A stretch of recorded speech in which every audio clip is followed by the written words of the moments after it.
Hey everyone, it's Wednesday, day 3. I just got out of a Zoom conference with Shannon and Rosa. That was pretty cool. I have seen video responses from Sarah and Rosa since I posted last. Maria, your video leads to just a black screen and there's no content there. So I wasn't able to see anything from your contribution. And Shannon, I haven't seen your post from today. I think you're choosing to be like me and waiting until after the Zoom conference to film. So I'll respond to your video tomorrow. Okay, so Rosa, you talked about the yin and yang of technology and the good and the bad and how it's changed the way in which we communicate with one another and how we might have a lack of respect for differences because we tend to flock towards groups that are interested in what it is that we're already interested in ourselves. You brought up Facebook groups as an example, and I wanted to touch upon that because you brought it up as sort of like learning how to coexist, and it takes away from the respect for differences, because we do tend to have like an inherent desire to flock to what it is that we already know and to communicate with people who already have that common interest with what we have, as opposed to exploring other things. And I'll touch upon that in a little bit. But when you brought up Facebook groups, I'm going to get super nerdy on you guys for a little bit. My favorite band in the whole world is Evanescence, and love them to death. I am in a Facebook group of fans for Evanescence, for, that topic, that music genre, and, the musicians and everything. And through being a part of that group, I'm able to have all these discussions about the band and the music with people who love it just as much as I do, and who are as invested in it as I am, who whenever there's like a new release of some sort, like even if it's just the tiniest thing, we can totally geek out about it together in this Facebook group. And through that, I've met people, not like met people, I have met some people in person through attending the same concert, which is always a fantastic experience. But I have conversations with people from all around the world who love this music just as much as I do.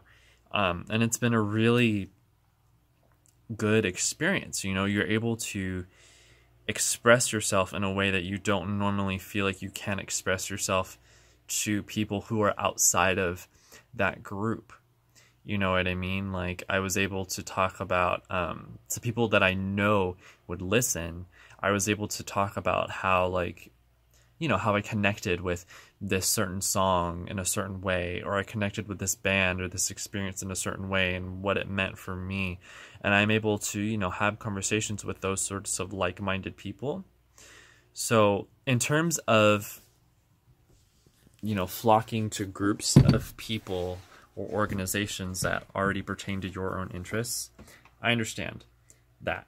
And I'm enthusiastic about that because I think that it allows you to, grow within something that you already love on your own, in hearing about how other people have experienced it. There's another Facebook group that I'm in that I love for this podcast called My Brother and Me. So it's like these different sorts of groups of people that you can communicate with. And in terms of exo-communicating, people who aren't involved in it, whether it be a band or a podcast or a political movement or an artistic movement or, a group of people who are like-minded with whatever topic that you can imagine, maybe it is a little exo-communicative, if I'm saying that correctly. It's funny because I never really thought about it that way, like, I would love to talk about friggin' Evanescence with anybody, you know what I mean? But it's just like, it's a lot easier and more engaging to do it with somebody who you already know for a fact is as invested in that same topic as you are, which is part of why I feel like we've all, you know, communicated so well and participated so well in these video conferences, because we all have this one class in common, and we all have, you know, the desire to study and talk about art in common. You know, it's what we're all passionate about. It's what we're all interested in, whether it be art or technology. You know, it's a group that has thrived through the fact that we have these similarities. I almost feel as if there were somebody in our group who wasn't interested in these topics. I would be a little nervous that they wouldn't be as invested and that they would feel excommunicated. Of course, like, I personally, me being me, speaking purely for myself, I wouldn't want somebody to feel that way, and I would try to involve them as much as, you know, we can. And I would like to think that I would, you know, attribute that behavior to groups in general, people in general, you know, not just online Facebook groups or, you know, Instagram accounts or what have you, but just, you know, living in general. Sometimes getting to meet people outside of your immediate interest group or your immediate, you know, comfort zone is a little, it can be a little uncomfortable.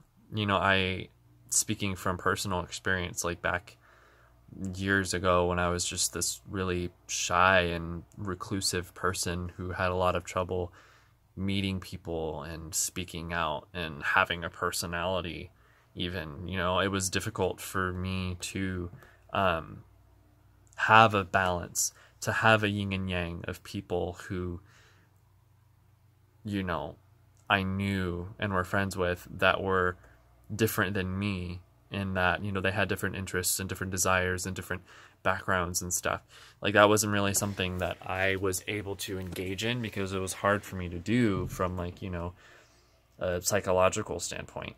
When it comes to technology, like, yeah, it certainly makes it easier to find people with like-minded interests, but does that mean that it's an injustice and that it makes you less curious? Because you also touched upon, like, you wondered whether or not technology makes us more curious. Despite the fact that I am, you know, I tend to flock to things that I'm already interested in, it does make me curious about other things.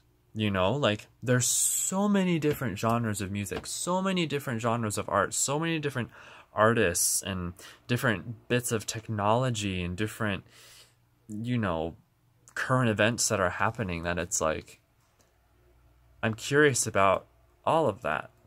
You know, there are certain things that I'm interested in now that I wasn't interested in back, like, I would say a year ago or something, you know, because I've been exposed to it through being online, or being exposed to it from people that I know in, you know, where I live and actually get to communicate with in person, you know.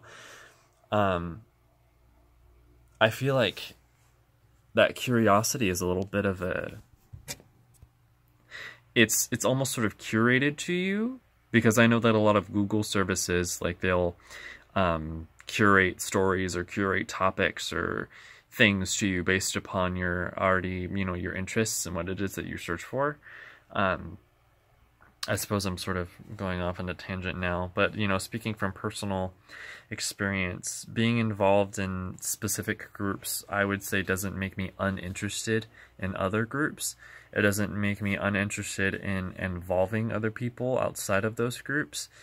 But at the same time, there's just so much energy, communal energy, to be had through being engaged with people who are interested in the same thing that you are.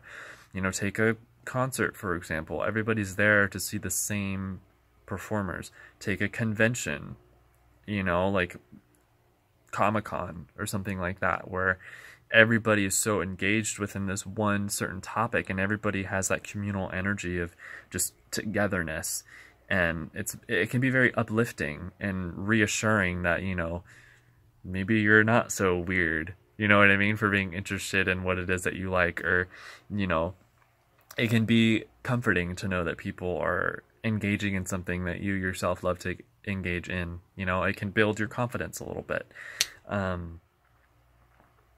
And, you know, if people want to exclude people from those topics or those groups or what have you, then hopefully that's a mindset that they can change, because, I don't know, the more the merrier, you know? So, Sarah, I borrowed that from you, communal energy. I thought that was a really, I liked that you said that. You also mentioned that it was interesting where we put our attention. Like, it's interesting to see what it is that we pay attention to when it comes to technology and exposure and being in the media and stuff. And it made me think of two different examples of, you know, real world events. What our reading calls them weird global events or something. Weird media events, our reading called it. But anyway, there's just the whole idea of things being viral. You know, things that spread on the internet. Usually they're new topics, up and coming, that spread internationally. Everybody knows about it. Everybody's talking about it. And these things are also very short-lived in their virality. And what that means is that people are interested a whole lot right out the gate. But then after about a month or so, people aren't really interested anymore, because they're interested in the next thing, or what is important right then, as opposed to what was important a month ago. Two examples that I wanted to bring up were the 2010 Haiti earthquake. How that was an absolutely devastating thing that everybody was talking about when it happened. You know, news coverage, internet coverage. You know, they were talking about it in schools. They were talking about it at work. You know, everybody knew about what had happened in Haiti. Everybody wanted to donate to organizations that claimed to help victims of the earthquake in Haiti. Not all of those organizations were, you know, good to donate to, unfortunately. But Haiti was a viral topic in that people were so interested in it, so invested in it for only a short amount of time. You know, it's not as if Haiti was able to pick itself back up after 2 or 3 months. Haiti was struggling for years after that earthquake, after everything that had happened. But people simply weren't talking about it anymore. People weren't interested in it anymore, per se. You know, because that whole the virality of it had gone. You know, like, you think, oh, I updated it. I donated already. It's moved on. But no, sometimes a one-time donation isn't enough. You know, sometimes it's a long-standing event that was experienced by the people of Haiti for a very long time, but it was one of those viral events that occurred that people talked about for X amount of months and then didn't talk about it anymore because they moved on to the next thing. Also, the earthquake and subsequent tsunami that happened in Japan in 2011. That was another example of a world tragedy that happened. That was a big deal. It was a majorly devastating thing that happened to everybody who was involved, and yet it wasn't discussed at length, in that it was a viral event that happened and was exposed for maybe a few months or so before people kind of stopped talking about it. You know, there was an incident in which people thought that the inventor of Hello Kitty died in the Japan tsunami, and while yes, that is a tragedy, that's I want to say this very carefully. It's not what should be focused on, because so many people were lost that to focus on one person and to mourn only one person it feeds to that virality of the event. And also, the inventor of Hello Kitty did not die. It was a false story, but it was still an example of, you know, a viral event being taken advantage of for news coverage, for clicks, for ad revenue, you know? So when a tragedy happens, when a tragedy occurs, it's important to remember that the consequences will be dealt with for a long time. It's not something that goes away with the introduction of a new disaster or the introduction of a new whatever viral event happens next.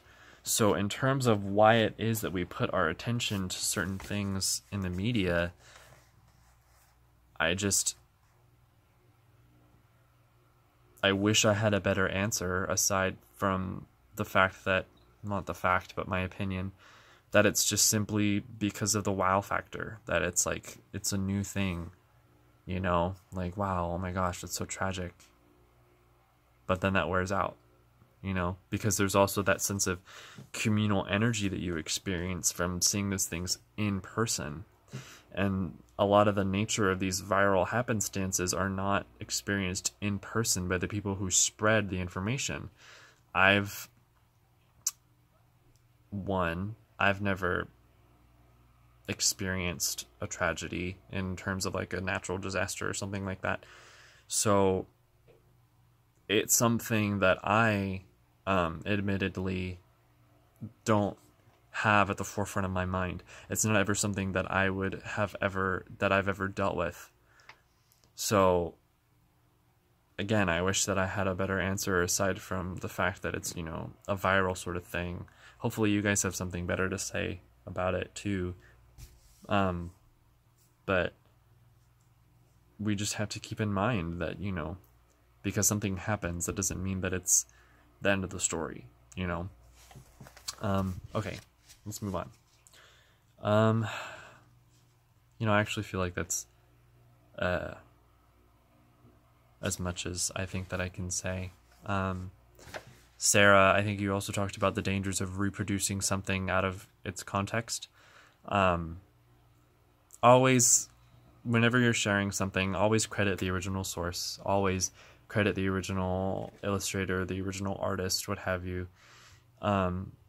Be careful to look at the whole picture, and it just sort of ties back into what I feel like we all touched upon.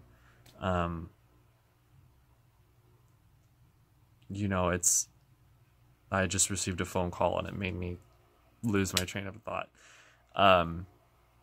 Credit the author, credit your information, keep in mind where your information is coming from, and always pay attention to context. That's, you know, being a responsible social media user, being a responsible internet user. Part of it anyway.